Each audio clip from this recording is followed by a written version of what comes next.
一把壶可以有多少面？方气、圆气，方中带圆，圆中带方。如果一把壶又方又圆，它到底是个方壶还是个圆壶？圆气是拍打成型法，方气它是相继法，我把它两个连在一起了。七老爷子过着深居简出的日子，为的就是做出这又方又圆的壶。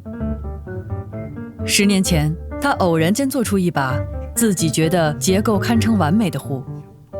俗话叫瞎猫碰着死耗子，重新做一把壶就做不起来了。如果一件事情是偶然发生的，那证明思想不成熟，所以我一定要找到它的规律。我就是研究这个空间的关系，它加它加它等于它，空间。关于七老爷子，我和您一样，看不明白。这么说吧，对于他的理论，我和他们家的猫一样，一脸无辜。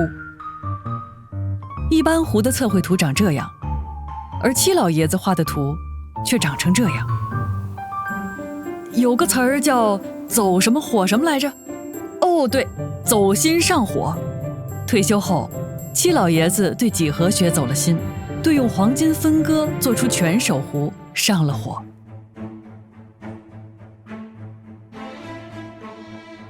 我大概画了1000多张图，10年，张了2麻袋的壶。数学它是给我找规律的，我画一个图我就操作了，然后操作上面出现什么问题，我再看这个理论是不是有问题啊？这样去完善，然后我再总结。七老爷子试图将黄金比例融入到壶身的结构中，两者的结合可以是很宽泛的，只是壶身轮廓符合规律。但七老爷子的做法有点极致，他试图让壶身各个部件的关系都恰好在最完美的位置。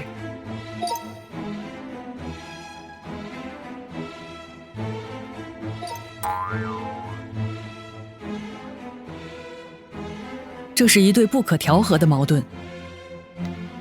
全手壶是手工成型，是不可控的，而黄金分割是数学定律，是不允许不可控的。手感的经验只能在一次次的失败中反复矫正。这看似在物理世界里没有止境的练习，七老爷子从未想过放弃。